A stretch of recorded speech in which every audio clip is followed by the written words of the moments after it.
आपण हे काम करतो आहोत। सुप्रीम कोर्ट ने ओडिशा हाई कोर्ट के उस आदेश पर रोक लगा दी जिसमें राज्य में वापस लौटने वाले हर शख्स का कोरोना टेस्ट जरूरी बताया गया था। सुप्रीम कोर्ट ने इस मामले में ओडिशा सरकार से जवाब मांगा क्योंकि एक जनहित याचिका पर सुनवाई करते हुए ओडिशा हाई कोर्ट ने आदेश दिया था कि राज्य में आने वाले हर शख्स का कोरोना टेस्ट होना जरूरी है, क्योंकि ऐसा करने से राज्य में कोरोना फैलने से रोकने में मदद मिलेगी। लेकिन केंद्र सरकार ने हाई कोर्ट के फैसले को सुप्रीम कोर्ट में चुनौती दी और दलील दी कि ऐसा करना स्वाभाविक नहीं।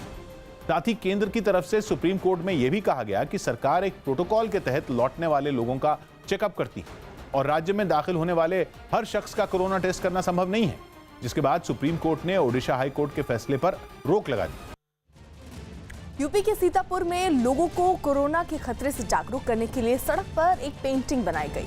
वहां अंबुज नाम के एक लड़के ने ये पेंटिंग बनाई और कोरोना की महामारी से बचने के लिए लोगों को घरों में रहने का संदेश दिया। पेंटिंग के देखने के लिए वहां पर कई अधिकारी भी पहुंचे। अधिकारियों के मुताबिक वहां के नगर निगम ने इस पेंटिंग को बनवाया ताकि लोगों को बताया जा सके कि कोरोना से बचने के लिए घरों में रहना ही एकमात्र उपाय है। में कोरोना की पेंटिंग में है और उस पर लिखा हुआ है घर में रहें सुरक्षित। इसके माध्यम से ये संदेश देना चाह रहे हैं हम लोग कि आप लोग जितना ज़्यादा से ज़्यादा घर में रहेंगे उतना ही ज़्यादा आप सुरक्षित रहेंगे, क्योंकि कोरोना से बचने का यही एकमात्र उपाय है। देश के अलग अलग राज्यों से मध्य प्रदेश के दिहाड़ी मजदूरों के गांव लौटने का सिलसिला तेज हो गया।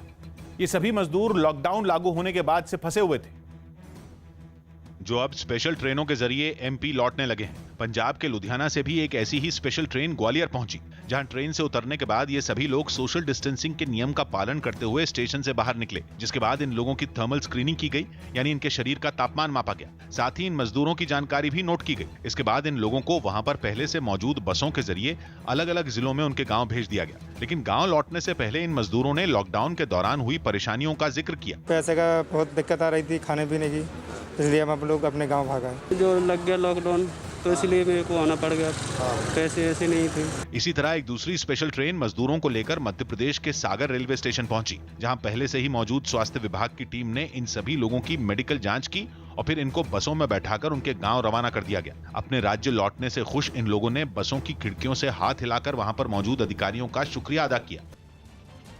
जम्मू में कोरोना के 2 और नए मरीज सामने आए हैं, जिसके बाद वहां पर कोरोना के मरीजों की संख्या बढ़कर 70 हो गई है। दोनों नए मरीजों में एक कठुआ और दूसरा उधमपुर में पाया गया।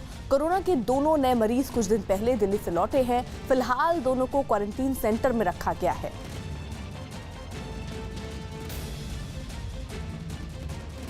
तो जम्मू में कोरोना से आपको बता दें, कोरोना के 2 और मरीज हालांकि मिले हैं। क्वारंटीन सेंटर में इनको रखा गया और इसी के साथ मरीजों की संख्या भी वहां पर बढ़कर 70 हो गई है।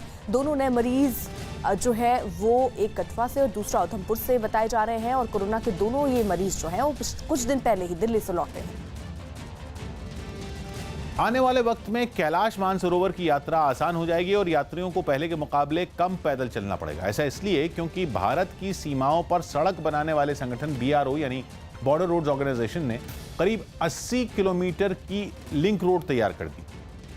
उत्तराखंड के धारचूला से लिपलोक तक जाने वाली रास्ते पर इस लिंक रोड को बनाया गया, जिससे वहां की दूरी काफी कम हो गई है। इस रोड के बनने के बाद जो यात्रा 2 से 3 हफ्ते में पूरी होती थी वो केवल 1 हफ्ते में पूरी होगी। साथ ही इस सड़क के बनने से सुरक्षा बल के जवानों को भी बॉर्डर तक पहुंचने में आसानी होगी।